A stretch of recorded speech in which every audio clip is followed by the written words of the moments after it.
Toliver, who's an assistant professor of literacy and secondary humanities at the University of Colorado, Boulder, whose scholarship centers the freedom dreams of Black youth and honors the historical legacy that Black imaginations have had and will have on activism and social change. She's the author of Recovering Black Storytelling and Qualitative Research in Darkened Story Work. Fantastic, highly recommend. I have lots of questions about this, but I will defer to the audience first. And her academic work has been published in several journals, including Journal of Literacy Research and Research in the Teaching of English. Her public scholarship has been featured on LitHub, HuffPost, and the Horn Book. Stephanie's talk today is titled Black Storytelling from Margin to Center, Dreaming Through and Darkened Story Work. Please join me in welcoming Professor Stephanie Toliver. Hi, everyone. I'm going to share my screen in a minute so that way we can get started. Okay. Can someone in the chat let me know if you can see the screen that says Black Storytelling from Margin to Center? Okay, wonderful. Thank you so much. So before I begin talking about and darkened story work, I do think it's important to hear from you all. So I want to start with a few questions. The first question is, when you think of the word research, what words immediately come to mind? On the screen, oh wait, it says I'm not logged in. Why am I not logged in? You know what? We will just do it this way. It won't let me do it, that's fine. All right, we'll use the chat. So when you think of the word research, what words immediately come to mind? So in the chat, think of what words, phrases, it can be people, it can be books, things that you're thinking about when you hear the word research. And I'm going to play a little bit of lo-fi music to kind of keep me on time. The thing is 1 minute and 48 seconds. And so we'll take that time for you to gather your thoughts and to put those words in the chat.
Okay, so we have words like scientific, curiosity, evaluating data, practice, repeat, redo, knowledge, search terms, databases, citations, learn, understand, evolving, changing, never complete, learning from other scholars, new ways of knowing. Okay, a good collection of words and phrases here. So now I want you to do the same, and I want you to consider the words story and storytelling. So when you think of the words story and storytelling, what words immediately come to mind? And again, I'm going to turn the music on and we'll have about 1.5 minutes to think of the words that we think of when it comes to story and storytelling.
So the last comment when we were talking about research was Sarah's on questions, investigation, and learning. And then following that, we have Molly's starts us out with the words and phrases about story and storytelling.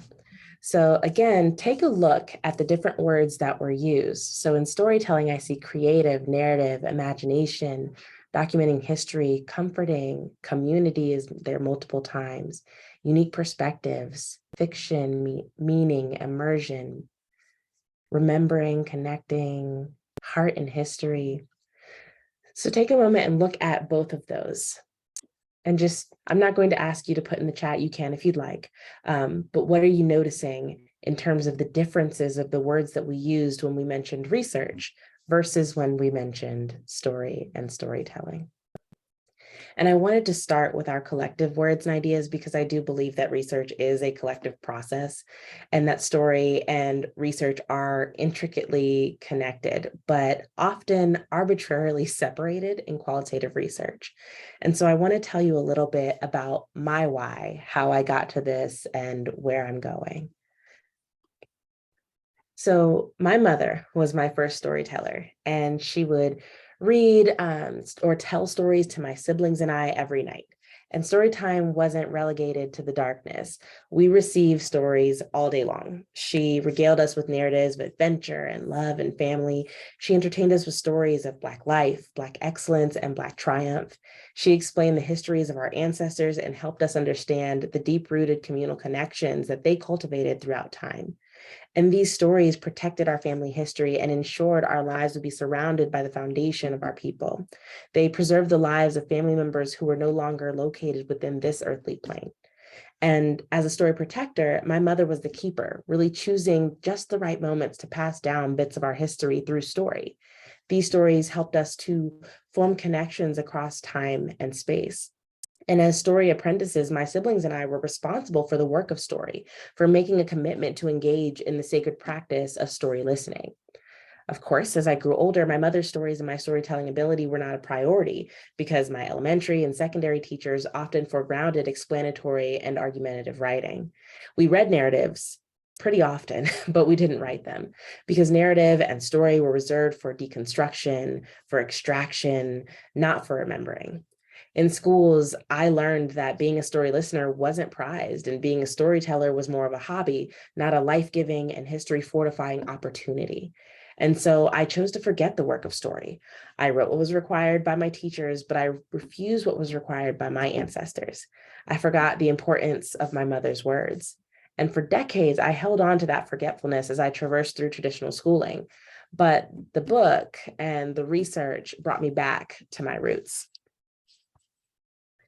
Cynthia Dillard said that in spiritually guided qualitative research, we are visited by powerful desires in the course of our work, desires that we can't explain, but that almost mysteriously move us to do something we never imagined. And I felt this deeply as I worked on the book. Something I couldn't explain was pulling me towards story, and whatever it was refused to let me go. Now I realize that something was spirit, my ancestors guiding me back to the work of story and back to the roots that were not long neglected because schooling and academia told me that watering those plants was not important. My ancestors were pulling me back towards remembering and reminding me that Black storytelling traditions passed through the door of no return, survived the Ma'afa, and continued on through Jim Crowism, through the Civil Rights Movement, and on to present day America. My ancestors reminded me that Black storytelling practices were and are meant to teach, to heal, to bring life. And so forgetting the work of story wasn't an option because story was life itself. Grasping at the roots of Black storytelling traditions wasn't easy for me because for so long I refused that history, and I worked diligently to find myself in the realm of academia. And I'm not saying that storytelling is rejected in the academy because they are vital to qualitative research. We go out into the field, we listen to the stories of others, we gather them together and analyze them collectively and individually. But in that process, we are the collectors of tales, charged with the task of stockpiling narratives from our participants. And then when it comes time to share our work, we bend our words to the language and the format most acceptable in academia. Introduction, conceptual framework, findings, discussion, conclusion. In fact, Throughout my academic career, from kindergarten through grad school and all the way up through the book proposal process, I've been told that my writing has too much narrative influence and that it was fiction and not research, and that I should remove some of the story to make room for academic writing. Of course, even when I didn't realize it, the issue for me was that storytelling is a critical component of my life. I couldn't remove narrative just as I couldn't remove the skin from my body. As Barbara Christian argued, for people of color have always theorized, but in forms quite different from the Western form of abstract logic. And I am inclined to say that our theorizing is often in narrative forms, in the stories we create, in riddles and proverbs, in the play with language, since dynamic rather than fixed ideas seem more to our liking. How else have we managed to survive with such spiritedness, the assault on our bodies, social institutions, countries, our very humanity? So even though stories, riddles, proverbs, poetry, music, art always have been key to Black survival, my storytelling history wasn't considered scholarly enough. It didn't fit within the rigid lines and boxes solidified in academic tradition. So I was constantly at war trying to find my place within an academic system that was still debating on whether it had room for me to exist. And I don't use war lightly because traditional academic knowledge was consistently at odds with my ancestral knowing. My work centers Black girls, Afrofuturism, and social justice in the context of education. My scholarship is foregrounded in the thoughts, ideals, hopes, and dreams of Black people. Still, my course papers, journal articles, conference presentations, they were molded by white methodological forces because I knew what it would take to be published in journals valued by my field, to be accepted to speak at academic conferences, or to even be asked to give keynotes and talks. At least that's what I thought. And so often my work would push back, telling me that it was being constrained by the tools I'd utilized, but I tried not to listen. I continued to mold it into respectability, smoothing the Black edges of the work that might have been shunned by those who didn't understand. And as I journeyed toward this book, my work started to refuse me. I tried to shape it into the traditional mode of presentation, like the academic chapters, clearly outlined structures, century-old guidelines, but my work resisted. It forced me to remember my childhood and my mother and my storying apprenticeship. It asked me to visit again that Black storytelling practice and reconnect to my roots. And after conversations with my mother and after reading the work of scholars who also refuse traditional methods of gathering, analyzing, and presenting data, I started to remember. Cynthia Dillard reminded me of the importance of examining culturally indigenous ways of knowing, researching, and writing. Joanne Archibald reminded me of the spiritual, communal, and self-work required for telling stories. The storytelling is not just a hobby, it is a life practice. My mama reminded me that story is how I learned and how she taught. That story is where my history and my ancestry resides. She reminded me that we came from story and that it's necessary and an important part of our lives. These women taught me that storytelling was a valid way to show the world what I know. And I realized that even if academia restricted Black storytelling, I could recover it in my work. And so after taking time to consider this idea alongside this ancestral push, I arrived at what I call Endarkened Story Work, a method that utilizes Black storytelling as a means to think about, analyze, and critique the world. This methodology is built from the confluence of Endarkened feminist epistemologies, Indigenous story work, and Afrofuturism. And I'm not going to go into details about the intricacies of each of these theories because of time, but I will tell you how each is integral to Endarkened story work. So Endarkened story work embraces Endarkened feminist epistemologies because of the ways it makes space for other ways of thinking, knowing, interpreting, and representing our work. Like in feminist epistemologies, Endarkened story work centers community by relying on communal ways of being and knowing rather than committing to becoming this autonomous individual. Like Dillard's theory, Endarkened story work remembers responsibility by forcing us to interrogate our writing and consider how it aligns with or against methods used by the communities we are blessed to work with. It acknowledges spirituality as a conceptual framework by honoring the sacred work of story and storytelling woven into the intricate fabric of Black life. Endarkened story work recognizes that even if these ideals are integral to Western ethical framing solidified by the Institutional Review Board or IRB, we must remember that we can't easily bypass subjectivity, responsibility, or spirit because we are beholden to a community much greater than those formed within our institutions. And Darken's story work is also grounded in Indigenous story work through its consideration of the sacred, nurturing ideals of story and storytelling. Like Indigenous story work, and Darken's story work requires that we listen to our research partners, ourselves, and our world, considering the connections between the story, storyteller, story listener, cultural traditions, and spiritual relationships, even in a field that asks us to often view people as bounded and autonomous individuals. And Dark and Story work demands that we locate ourselves within the work and consider the ethical responsibility we have to engage in reciprocity and reverence, to refuse the traditional separation between the researcher and the researched. It uplifts the storied lives of people whose narrative traditions have often been ignored in qualitative research. Endarkened Story work signifies the importance of endarkened stories and reminds readers that our stories are to be taken seriously.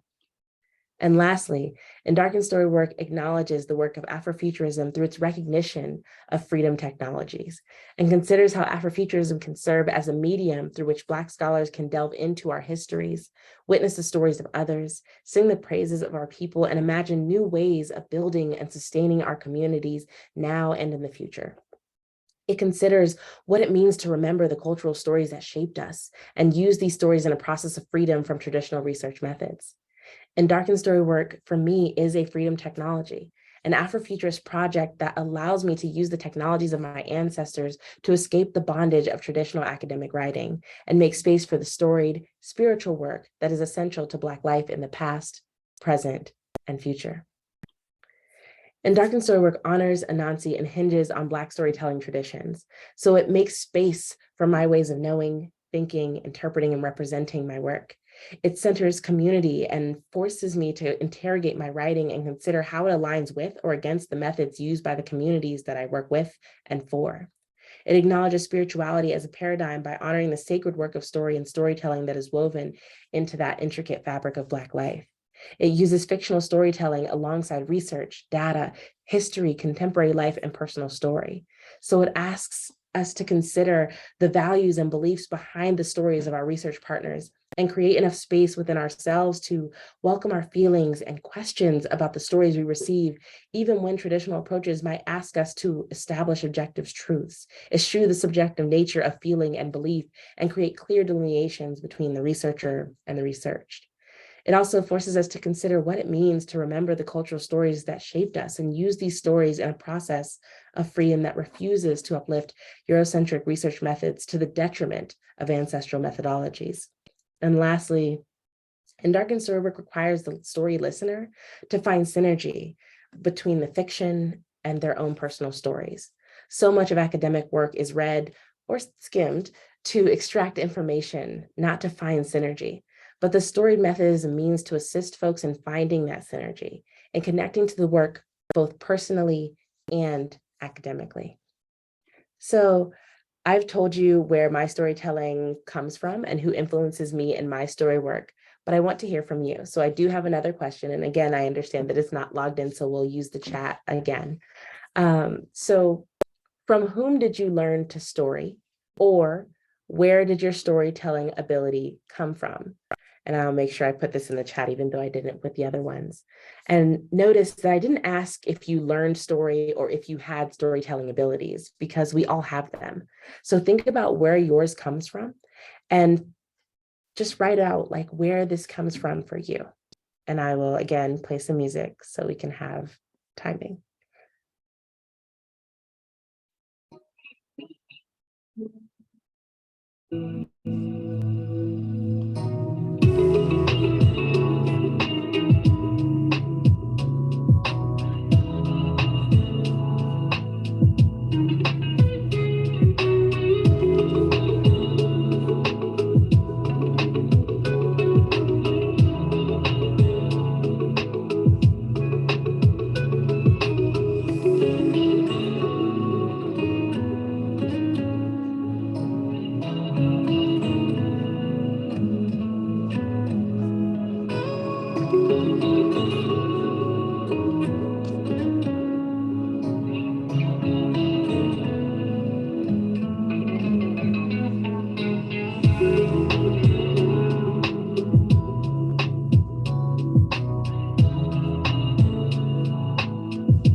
So I see a lot of family listed here: grandpa, grandfather, cousin, mostly from family, grandparents, aunties.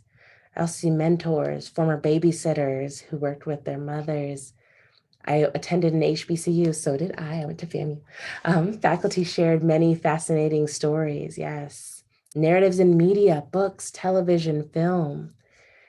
So I want you to just sit with your responses, because all of those are places that we can learn, or that we've learned story, things that we can rely upon when engaging in storytelling practices.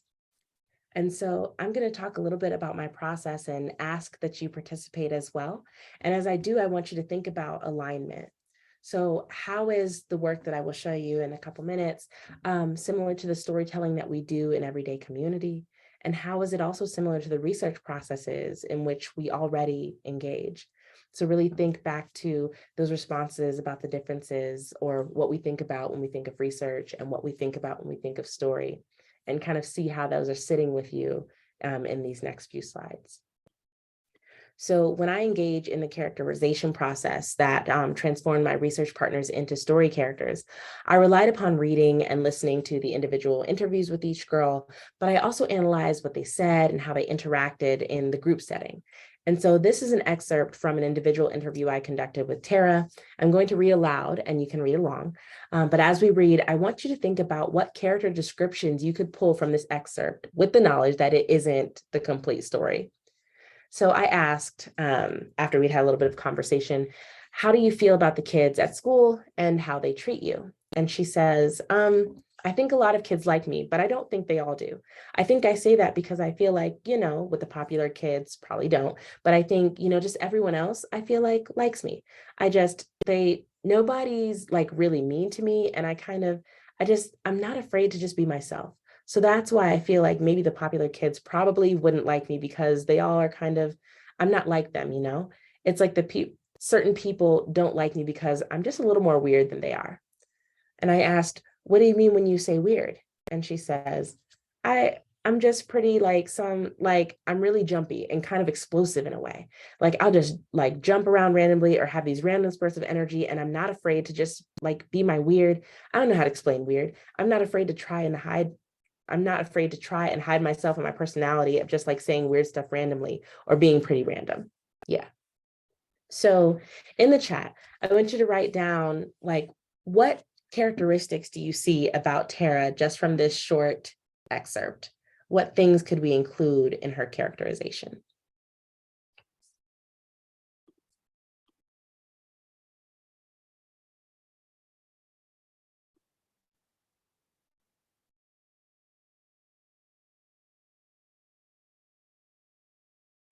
The introspective, developing confidence in the self, nonconformist, self-assured, possibly a lack of confidence.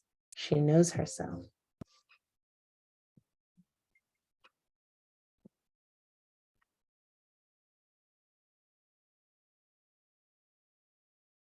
Perspective of seeing yourself through others and then comparing to how you see yourself.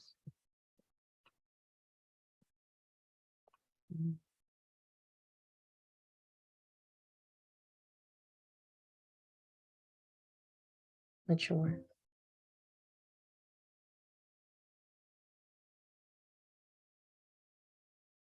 Not afraid. Only cares about how others see her to a point. Being herself is more important than being liked by everyone, by all. She knows who she is. Possibly a high IQ, very aware of self and those around her. Yeah.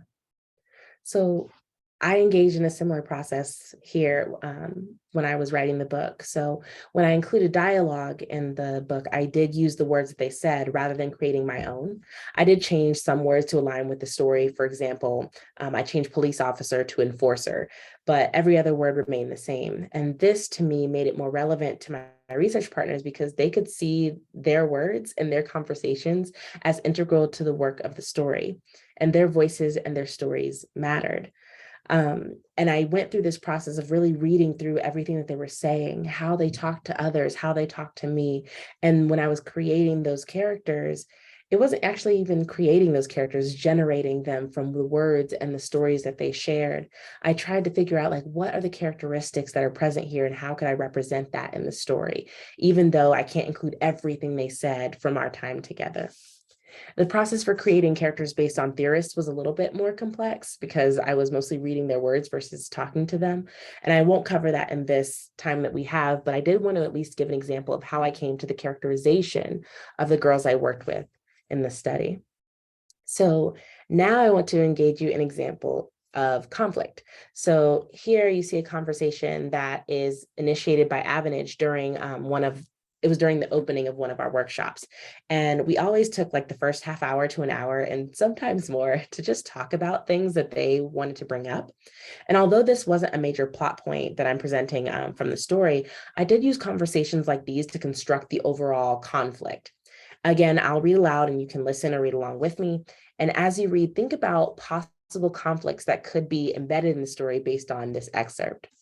So Avanage and everybody was speaking at one time. And so I asked, like, Avanage, you were going to say something. And she said, so my school, they have this Schoolology. We have to submit our work there. Like, I can't just send them through Google Docs. I have to submit it on Schoolology. And the pages are so weird. Like, you know how they do like the pages for you, like the reference page? They put it on Schoolology. So we submit it to this thing. And then like they put it in page form, but they put half of my references page on the last page of my writing. That's so annoying because it's supposed to be separate. The references page is supposed to be separate. It's not supposed to be connected. And then I ask, do all of y'all like or use like a Google Docs or a Schoolology? Tara says, I use Google Docs for everything. And Avanage says, I write everything on Google Docs and then I send it to them to Google Docs. And they're like, everything must be submitted on Schoolology. I emailed him, and she's talking about the teacher, and said, I'm just giving this to you for X, just to make sure you get it, because I don't all the way trust Schoolology. I trust Google Docs. I didn't say I didn't trust. I just said, I'm giving it to you for extra, so like extra support. So again, take a moment to think about conflict, large or small, that this excerpt shows, and go ahead and put it in the chat again.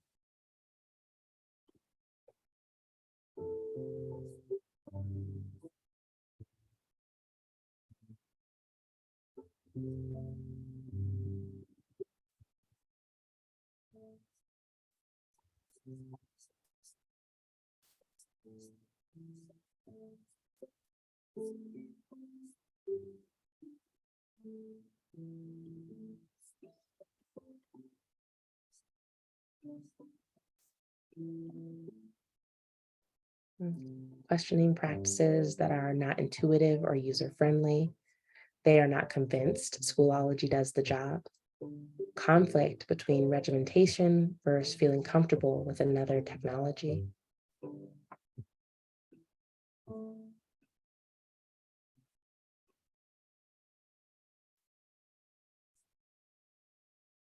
Coming up against a system or idea that changes you and that are important to you. Frustration with the platform and having to explain their actions. Preference for something more trustworthy.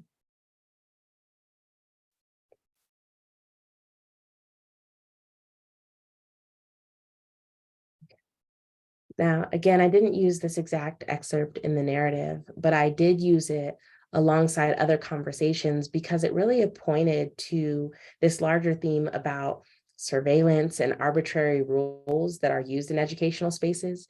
She really didn't want to use Schoolology just because she didn't trust it. There were things that made her writing not look like what she wanted it to look like, and she didn't like it. But the teacher said, no, it has to be done this way. Even when she just sent it as this extra thing on top of the Schoolology, just to show him, like, I know how it's supposed to be done, there was not room for her to do that. And the teacher refused to accept it because it must be done in a particular way. And she didn't understand why, and there was no explanation.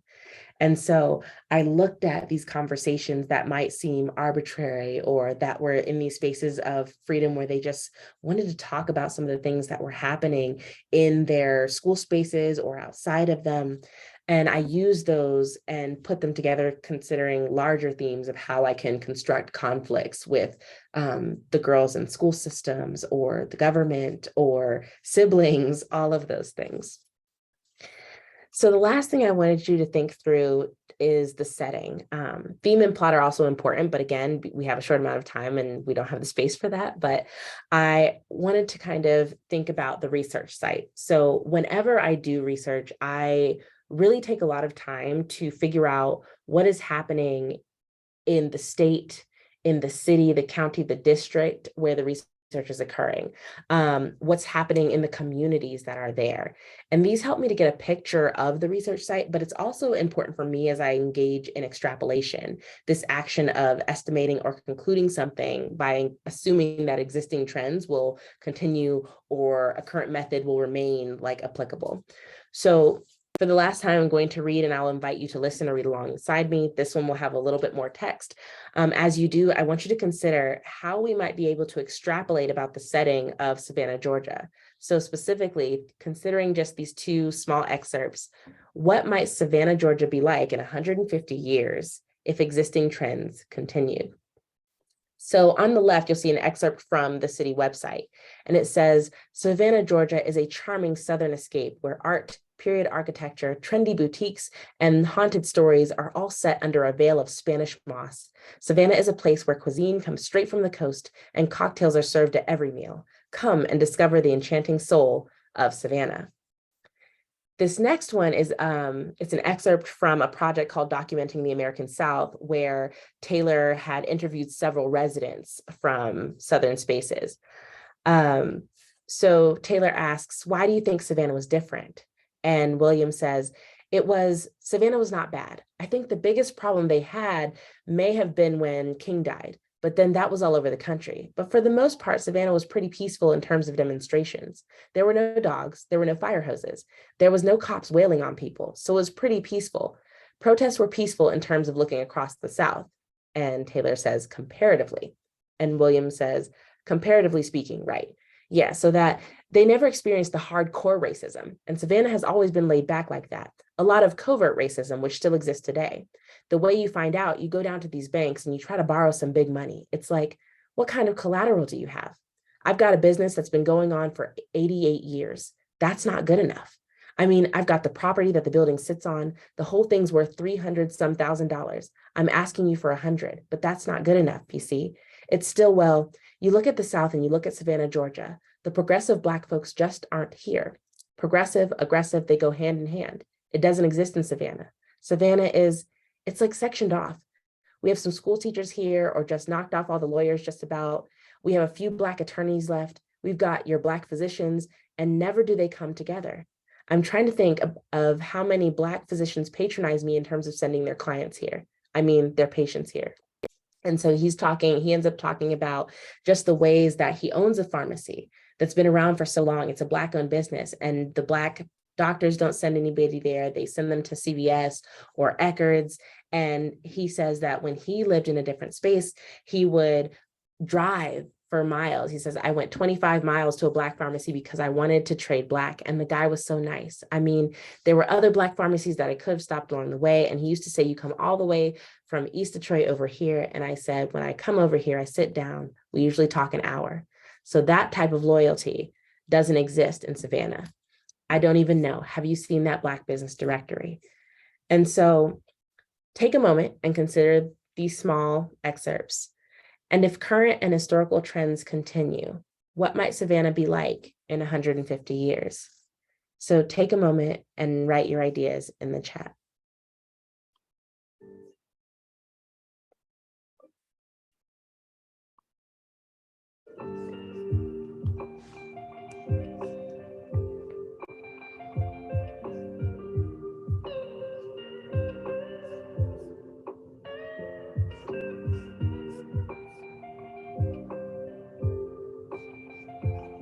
Oh, yes, I'll put the question in the chat. I forgot to do that. If current and historical trends continue, what might Savannah be like in 150 years?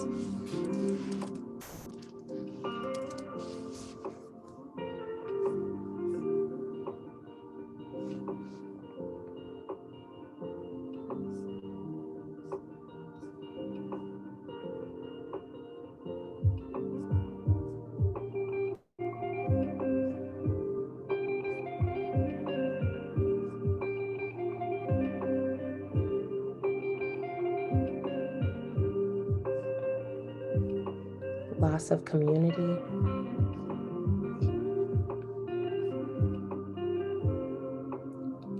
Most Black residents may have moved away, seeking a more welcoming community where people support one another's efforts and businesses.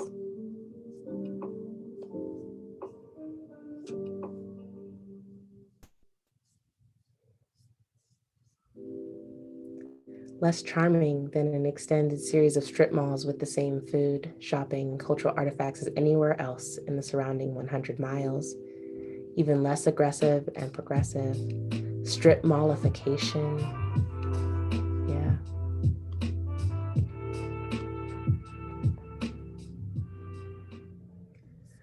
So when I engage in extrapolation, I also engage in freedom dreaming. So it's not just about seeing how things might remain the same or how things might go downhill, but it's also how things might change for the better.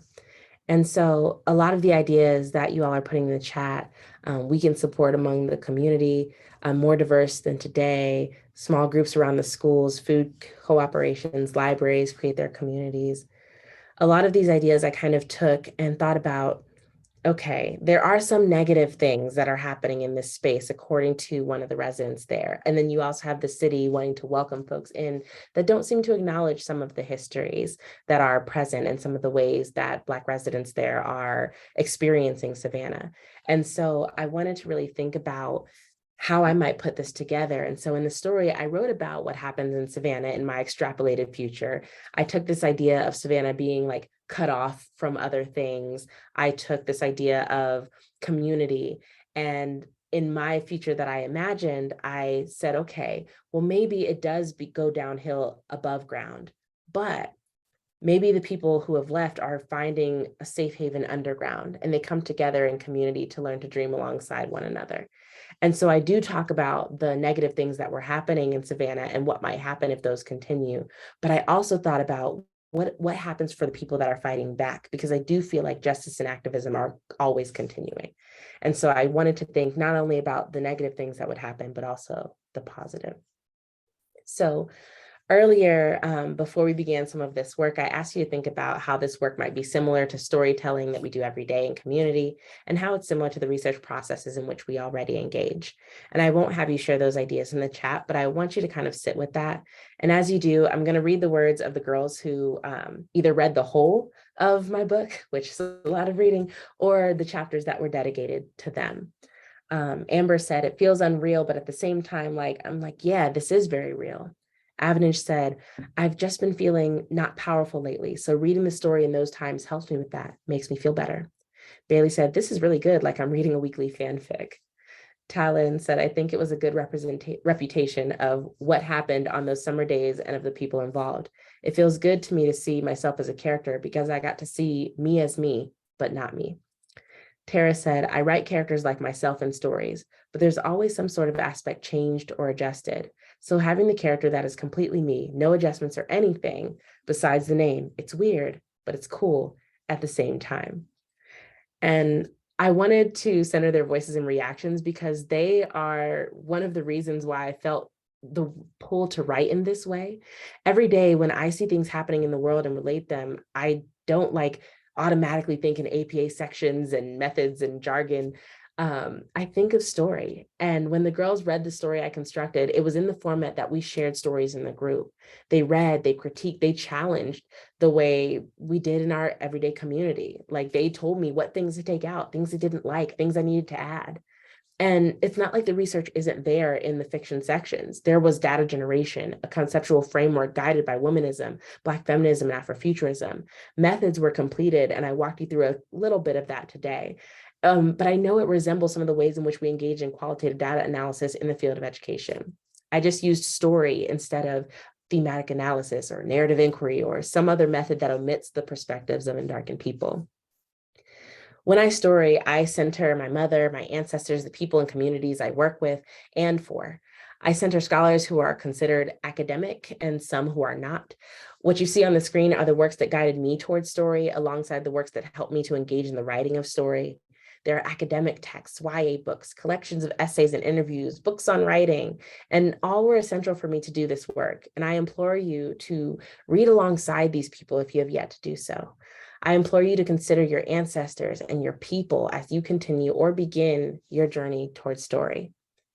And to be honest, I have no idea where this work will go from here because my story is still being written. I also know that Undarkened story work won't be accepted by everyone. Some will say that it isn't rigorous enough, detailed, or academic enough. Some will say it isn't creative, artistic, or literary enough. But what I do know is that Black stories, theories, and methods, and Black people aren't going anywhere. I know that my ancestors used stories to describe, analyze, and investigate the world around them. They used story as a research method, and they made space for broad research methodologies that were unbound by the confines of contemporary qualitative research. In this way, they prepared space for me to thrive well before modern academia even existed. I just need to give myself permission to consider the connection between me as storyteller and story listener, the girls as storytellers and listeners, and the story. I needed to commit myself to the deep study of literature and genre, giving it the same attention I give to journal articles and research texts. I needed to transmit the work in ways that align with who I am and who I want to become. And I had to consider that some stories demand to be told in specific ways, through sci-fi, fantasy, poetry, proverb, riddle. There are so many ways to tell the story of our work, ways that don't require restrictive sections or jargon-filled paragraphs. Remembering Black storytelling might not be a formal part of the qualitative canon, but Black story traditions and the story traditions of folks of color have and will always persist. We have read, told, and learned from stories, and even though we may not know their history, their importance to the historical record, we know that they contain multitudes, that are past, present, and future bounded in character, conflict, theme, and setting is so important. So many of us have been engaging in this work, and it's not new. My hope, though, is that qualitative research will one day catch up to our story genius. Thank you so much for being here.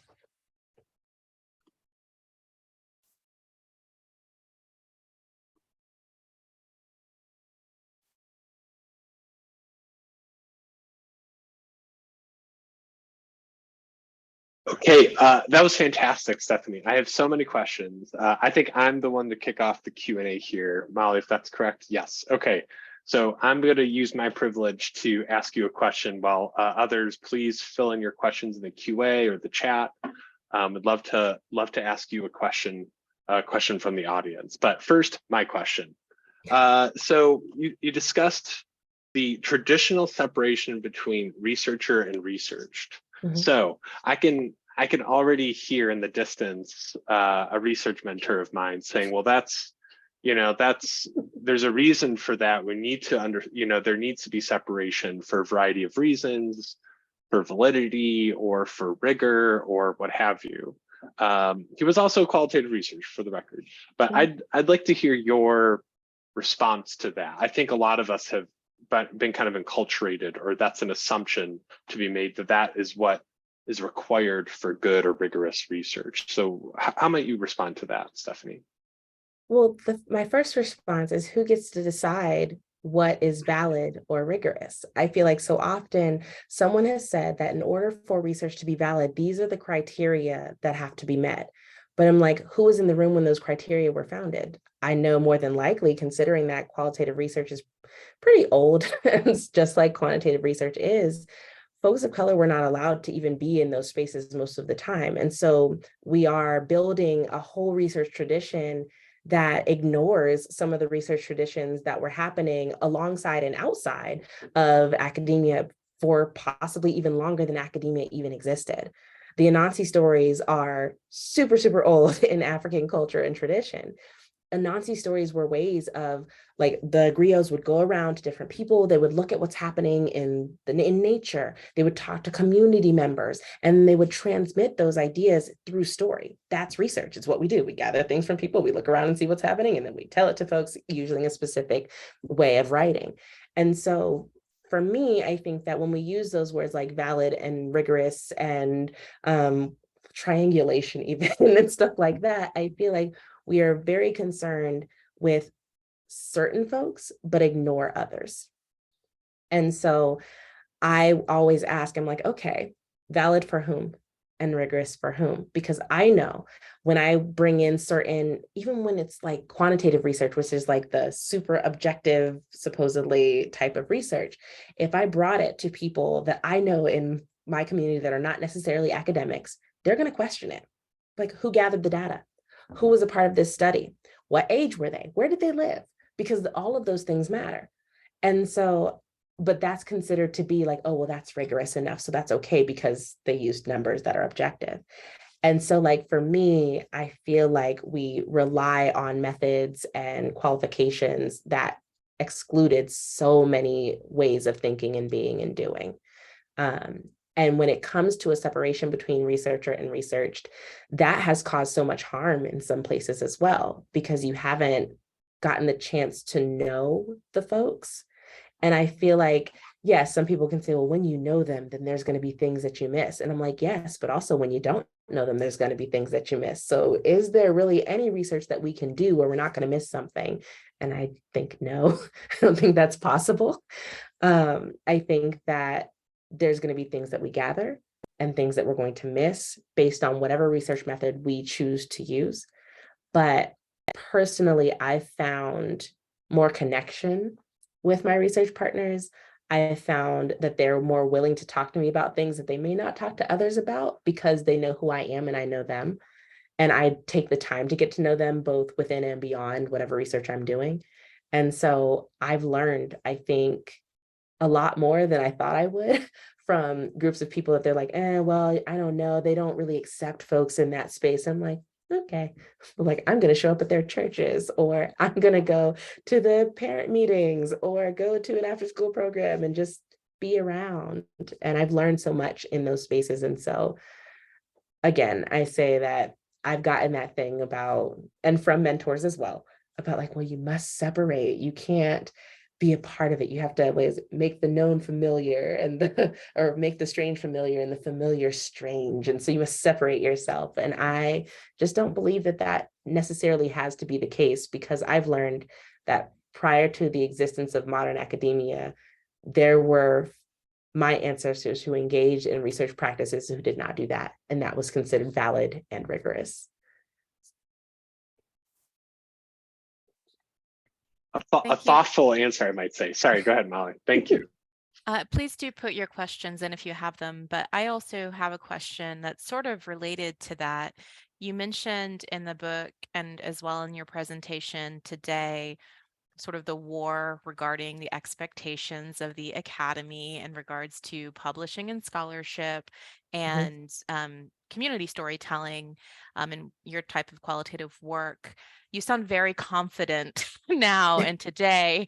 So I guess my question is, what advice would you have for individuals that want to engage in less traditional ways of qualitative research, who are encountering some of that war, some of that conflict? How do we or they get sort of to where you are on the other side, to feeling comfortable and confident going up against some of those more traditional ways of knowing?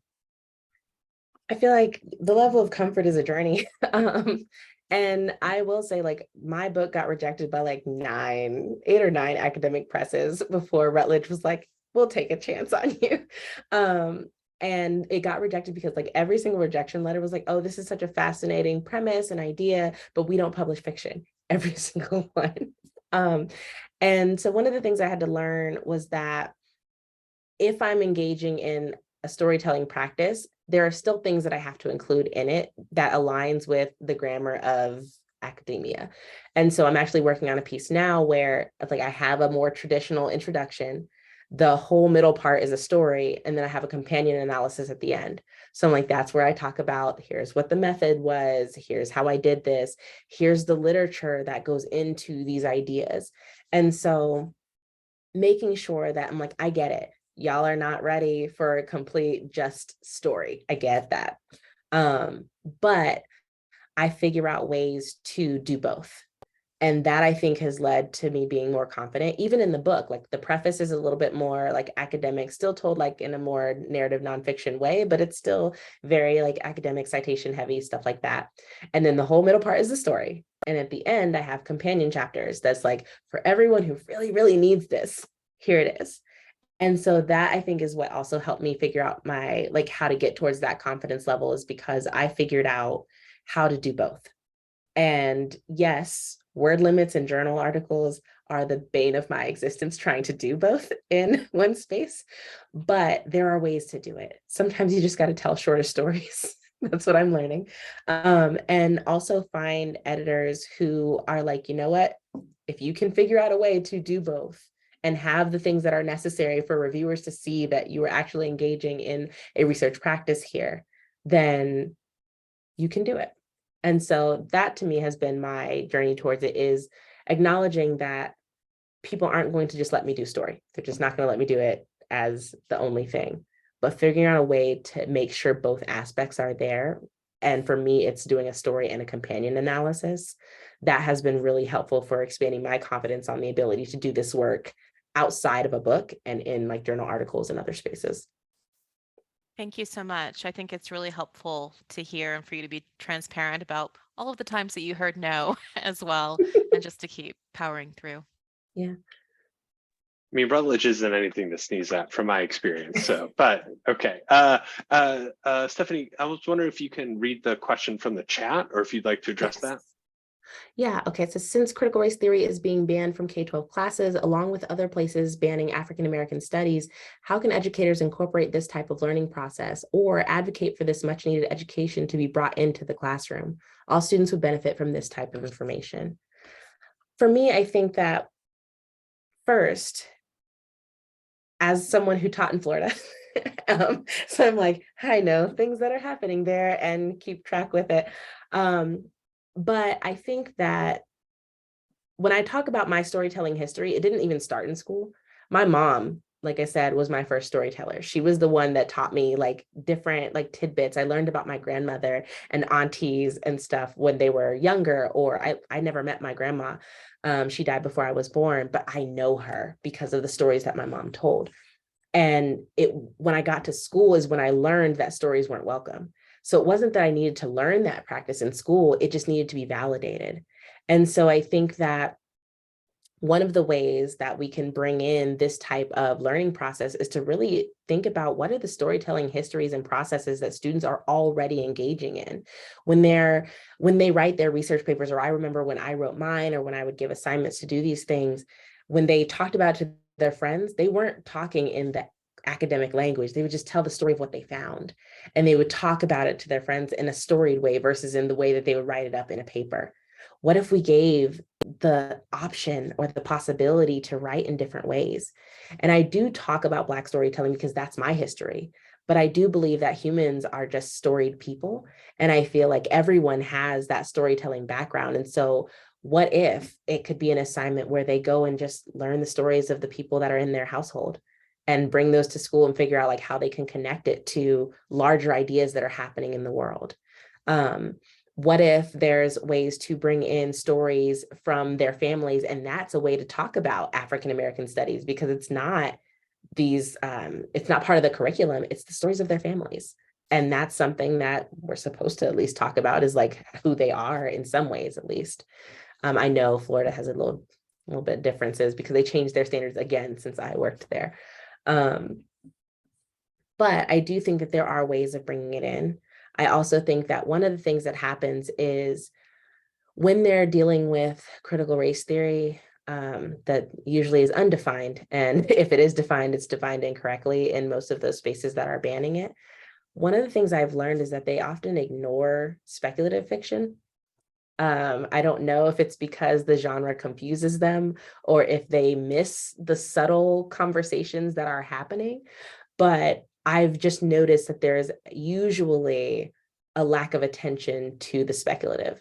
And that is one way that I used to bring in certain conversations in my classroom, was through science fiction, fantasy, because some readers might get lost in the dragons, but there's also undertones of destroying capitalism, or really going against white supremacy, or really talking about race and racism, or class and caste. So that's one thing that I've found as a way to bring this into the classroom in sometimes subtle ways, because students usually will pick it up, but I don't know why, but it's not a genre that a lot of people read. So it's like there's a lot of like realistic romance, stuff like that. And so one of the things that I really loved is that some stories that are speculative usually are ignored. And that's one way that I often brought it in. And when they told stories, they also would do things using like speculative fiction. So instead of having a person, maybe you have, I don't know, a knight riding a dragon, but you're doing undertones of other social conversations. So that was helpful for me. Thank you, Stephanie. And you have another question as well in the chat box. Let's see. One of our speakers from a couple of years ago, Cockley Bhattacharya was the editor of my book. Oh, that's wonderful. I love her. Told us that some stories aren't yours to hear and or aren't yours to tell. I'd love to hear how that might relate to how you edited your book, and what did you choose to share and what did you choose to keep personal? So a lot of those decisions about like the girl stories, if they asked me not to tell them, I didn't. And so I feel like I do that with pretty much everyone that I work with or interview. I tell them like during my spiel about ethics is, if there are things that you end up saying because you're comfortable with me in this moment and you don't want me to include those in articles or op-eds or book chapters or whatever, please let me know. And it can be after the fact. Like maybe it's like 6 months down the road and you realize there's a story that you told that you're like, I definitely don't want anyone to hear it. Let me know. And I will make sure that that is not included. Because I do think, like Cockley said, is that not everyone needs to hear certain stories. And I feel like I'm privileged to be able to hear stories. And as a story listener, I need to know what things are okay to tell and what things that are not. So when it came to what I shared and what I kept personal, if they said like, I don't want anyone else to know this is like in confidence with the group or in confidence with you, it's not in the book at all. Sometimes if there were things that they were like, I don't want my name attached to it, but I don't mind if you include it, I would maybe like incorporate it into a larger theme in the story versus having a specific conversation or something like that. If it was a personal thing about my life, because I did interweave some personal stories in my book as well, then I feel like there were certain things that I did include in the story, but if you don't know me, then you're not going to pick up the subtle things that I included.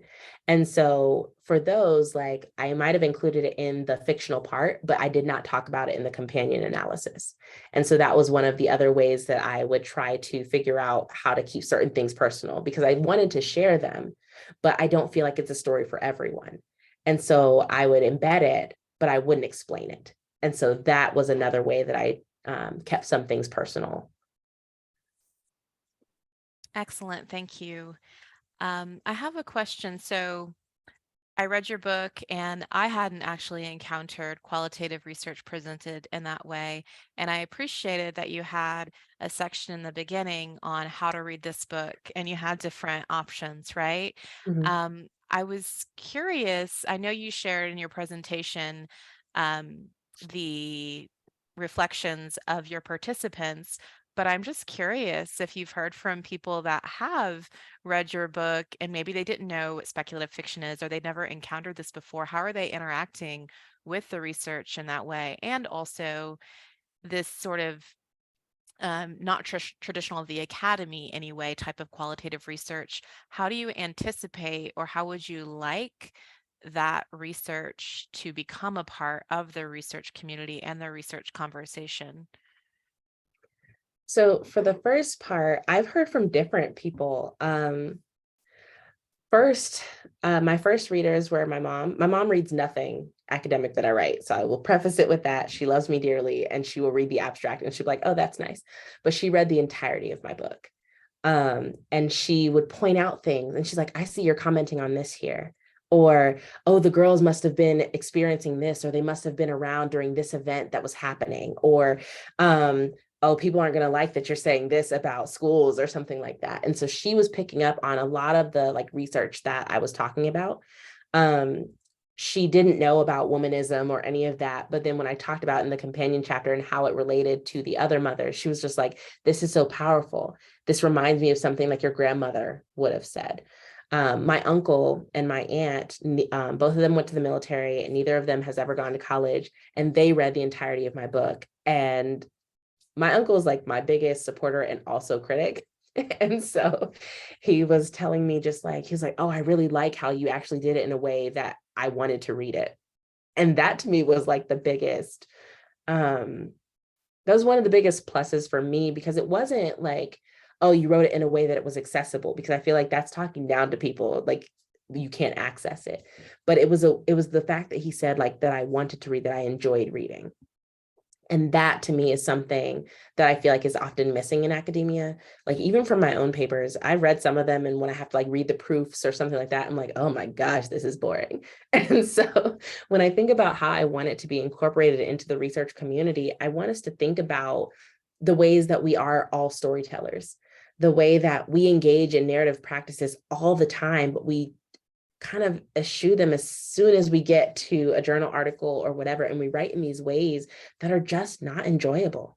And so when I think about how I would want it to be incorporated into the qualitative canon, I'm thinking about like, what are the ways that we can engage in story to make our academic work something that is enjoyable for readers, not just to the 5 people in our very small areas of research that are interested in our work, but like for people who are outside of the field, people who are outside of academia, who just want to read something and think about the world in different ways. And so I really think that it's important that we have to figure out ways to talk to people that are enjoyable for them, because I think that that's missing. And there was like a study that came out recently that was talking about how little of our academic articles are actually read by anyone. It's like they said for most people might get 10, and that's about it. And so I'm like, well, the reason why, or one of the reasons why we can't get beyond that 10 is paywalls. But the other reason for me is that, like, why would I want to read it when it bores me to death? Like, why would we want to continuously read that?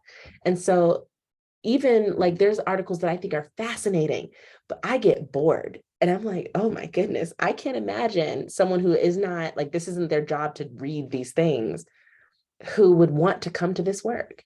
And so I would want like story and storytelling. Those are things that people just do. We read stories that are in novel form, novellas, short stories.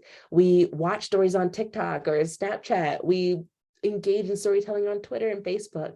Why can't we do that in journal articles too, to bring more people into the work that we do? And so that's how I would want to see it kind of brought in to qualitative research. Thank you so much. It's interesting that, the unspoken norm of the more boring it is and the more valid it is, or something like that. Oh How yeah. did we get there?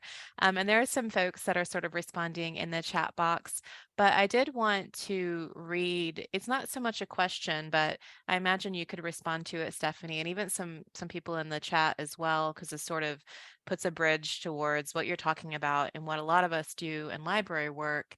Mhm. And it says, but listening to this, I think about the students I help with their research essays as a librarian and the way they think about and are taught to use evidence. They are Mhm. usually taught that anecdotal evidence is not as strong as other types of evidence. But what would happen if we started to talk about all evidence as stories? I think it opens up many more avenues of interesting discussions, including so much about trust and belonging. Yes. I love that. And yes, I do consider, like, I mean, I'm agreeing, like, all evidence is story. Like, when we're writing our articles, even though it's boring, it's still a boring story. Like, it is a recounting of what's happening, a reclamation of the things that we've done. And so I do think that there needs to be a reorientation, and kind of like what I responded to earlier with the question about like that, the ways that we're taught about like validity and rigor and stuff like that. I feel like that falls into the same category, right? Like where I remember like, oh, you can't use like anecdotal evidence, or if you do, you have to use it very sparingly because you have to have real data to support your claim. But it's like, who decides what's real? Who decides what's valid data? Because I think about the fact that like stories on the ground or experiences with something also are very valid. And sometimes to me, it's like those anecdotal stories are the most valid forms of evidence. And then I use the other things to support that. And so I wonder, like, if we reoriented how we talk about evidence, how we talk about anecdotes and stories, if that would create better writers. Because I do think because we're so forced into those rigid lines and boxes, like I remember we had to do I don't remember what the acronym was at this point, but it was like, you have to make a claim, and then you have to have evidence, and then you have to support that evidence with words that you've decided. And so like, I remember having to do that, and there's like multiple different acronyms for it, but it makes for such stilted writing because it's not often how we even talk about it. But like, if we allowed them to story that, if we allowed them to like, think about how you would explain this point to your mom. And like, one of the things that I liked to do with students when they were talking about like, we don't know how to engage an argument. I'm like, yes, you do. They're like, no, we don't know how to write one. And I'm like, okay, your mom says you can't go to a party and you want to go. How do you convince her that you get to go? And they're like, well, that's different. I was like, how? You're creating an argument. You have a claim. You support it with evidence. You provide your backup to it. And so I'm like, why can't we can engage in story in that way. We can shape the way that we engage in the practice of gathering and generating evidence, because that just makes sense, because that's how we engage in the world. So yes, to the person that said that. And I love that reorientation. Like, we have to start reorienting how we think about evidence and data. Yeah, lots of agreement in the chat, especially in regards to library work. And I think, you know, we get in these structured systems and try to put our students into that, but I think they push back a lot more now anyway with how they want to find information and display information. So with that, I actually did have a question. How, if at all, can Black storytelling and the methods that you've spoken to us about today, those concepts, be applied to other disciplines or research that isn't explicitly related to Black storytelling? For example, what can information literacy research writ large learn from a research method like this? So like I said earlier, like, I focus on Black storytelling because as a Black woman, like, that's part of my history. And that's how I learned. I learned through a Nazi story. I learned through, I don't know, when my grandpa was cooking, I'd be in the kitchen and he would just start talking like that. That's how I learned about things. But I do think that other disciplines can use storytelling just in general, because we all have storytelling backgrounds. So when I think about, like, for instance, science, there are stories that can be told through science. There are ways that we can think about story in science courses, in science research. I remember when I was teaching in Florida, there was a teacher who taught science, and they read Jurassic Park. And in reading that, they talked about the science, but they also like created like, okay, so we've had this science practice. What story could you tell if we misused this thing? Like, what would happen if we misused this aspect of scientific research? And so I feel like storytelling could be involved there as well.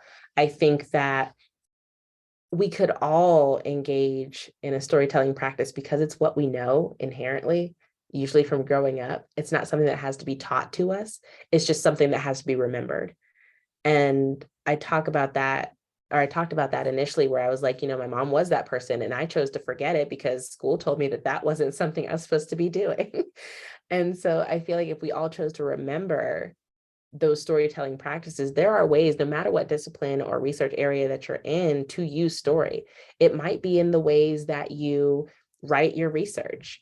Like, when you're writing about, I'm not exactly sure what information literacy research does, but when you're writing about that work, are you including narrative elements? Are there stories included in that article or in that public facing work that you're doing? When you are gathering your data, are you thinking about that evidence as story? So are you, whether you're in the archives or if you're like doing analyses of text, like, are you really thinking about the storied part of it and how it's connected to the world around you? Are you giving yourself the opportunity to find synergy with that story, or is it just there for you to extract and deconstruct? And so when I talk about like the concepts or methods that I use, like, I really talk about forming that synergy between the stories that I'm hearing and the stories that I want to tell and myself. And so I think that that's something, a way that it can be applied when you're looking at different research articles, or when you're reading books, or when you're in the archives, or when you're talking to people. Are you finding connection between that work and yourself? Or are you just doing it because you have a paper to write or a research study to do or something like that? And I feel like that connection to the work matters, because if you don't have it, I feel like that's something that's telling. It's very telling. And so I feel like that is a way that the method could be applied, is really just finding that synergy. It could be telling the research through fiction or proverb or poem. I didn't engage in poems or poetry when I was writing the book, but in my friend and I are working on an edited collection where we talk about different ways that people can engage in dark and story work. And so we have memoir, poetry, pictures, like, so there's so many different ways to engage in the work. I just prefer speculative fiction just because that's what I love. And that's the way that I was taught to story. But there's so many other ways of doing it. And so maybe it's finding that storytelling method that speaks to you and using that to foreground the work that you do, alongside the academic things that you feel that you must do to get tenure or whatever you want to get. Yes, thank you. And I look forward to your future work that you just spoke about in regards to, is it going to be examples of different ways of storytelling or instructing on different ways of using storytelling? I'm just curious. Yeah, that one will be more of just examples of different ways, because I wanted it to be something where I didn't direct people to write it in a specific way, because I talk about the fact that like storytelling is part of history. And so if I said, well, I've decided that your storytelling has to look this way, then I feel like I'm doing the same thing that so much of like Western-based research does, is it has to look a specific way. So instead, it's like, no, if you're thinking about these questions, what things come to mind? What stories come to mind? And so the chapters that we have right now, none of them are similar. And I love it, because I'm like, we can engage in this practice in so many different ways. There's not one way to do it. So, yeah. That sounds really, really beautiful. There's another chat question. Mhm. If you'd like to read it, you can. Yeah. Can you tell us about the people around you that support your research or your research community, and what kind of support do they provide for you? So my research community is vast. My first, I feel like, immediate community is my mom, my sister, and my brother. They are consistently my sounding boards, my, I don't know, people who I can say, like, I'm really struggling with this idea, I need help, and they help me think through it. And neither of them are academics at all in the way that we traditionally classify academics. Um, I'm actually working on a journal article with my mom and my sister right now, where we do in dark and story work in that piece. And we're talking about being raised in our hometown, which is a very small town in Western Pennsylvania. And they are the ones that will consistently lift me up when I'm feeling like I'm not doing what I'm supposed to be doing, or when I'm confused about something or an idea that I have.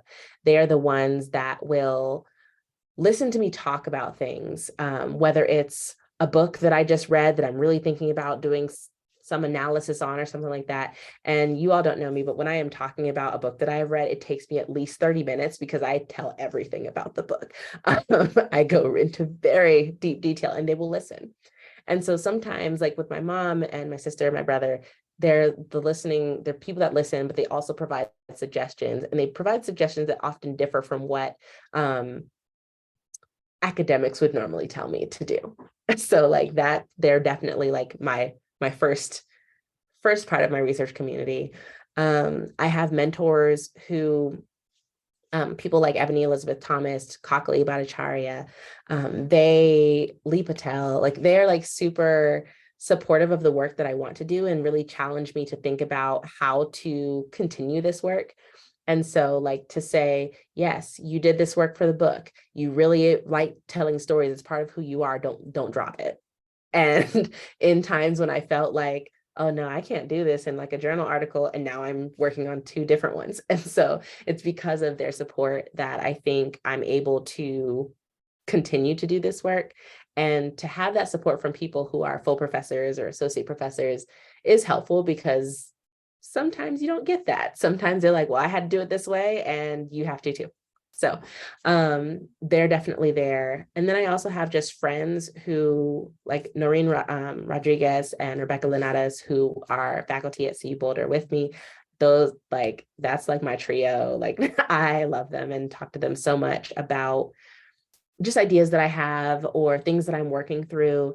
And they'll give me the academic part, but they'll also be like, all right, as a friend, here are the things that you need to know or think about as well.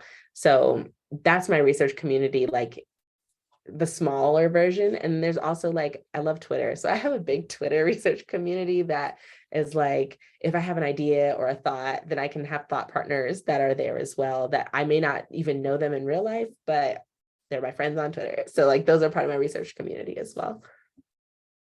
Thank you so much. I can't wait to read the article that you're writing with your mother and your brother. And also, I'm going to follow you on Twitter to keep updated on that. And Twitter is another new way of storytelling and sharing as well that I know a lot of or some students engage with.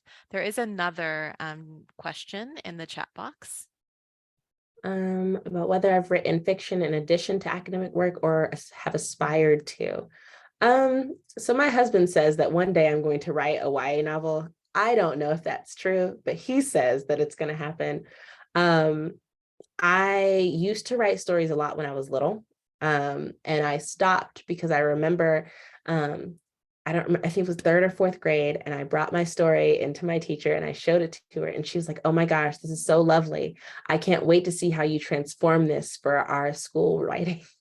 And so I was like, "Oh, okay, great to know." And so I kind of stopped writing for a long time. And then I took a creative writing class when I was an undergrad at Florida A&M University. And that was the first time I got back into that creative writing that I had lost. And she submitted it for an award. I feel like that was, I don't even remember what the story was about. I have no idea. But then since then, I think after that point, my book is the next more like creative work that I did. And so I'm not really sure if the plan is to eventually like write more fiction or something like that. I feel like I really love infusing fiction and academic research together. And so I think that that might be where I stay, but I don't know. I feel like I said, my story's still being written, so we'll see. Excellent. And one more question from Catherine in the chat box. Mhm. Would I still submit to a journal publisher that looks like they only publish the boring, no story articles? It seems these venues won't change if they aren't pushed to, and at the same time, the effort. So I think that, yes, I would. Like if I have one that like aligns with what they do in that space, and if I can make the valid argument for it. Like I said, for journal articles, I do like the more traditional academic introduction, a storied middle, and the companion analysis at the end. So I feel like the worst they could say is no. And yes, the effort, like it does take a lot of time to figure out how to tell the story and how to make sure that I'm fitting within the parameters of the journal. But I also feel like if they reject me, there are other journals, and I will continuously like send things out, and I'm not afraid of rejection. Like I feel like after a while, the sting kind of just goes away. You're like, okay, here's another one. So I feel like I'm not afraid of that no, but I feel like I'm not going to say no to myself first. And so I will still submit there because I'm not going to give myself a no that they didn't give me. That's so powerful that you're not going to say no to yourself first. Wonderful. I think we have time for one more question. So I did want to let the attendees, if you have any final things you'd like to ask or say, or Michael, if you have anything as well. I'm curious if anyone wants to share. Yeah. Oh, we didn't hear you, Michael. No, please go ahead, Molly. Someone's asking if you're on Instagram. Important question.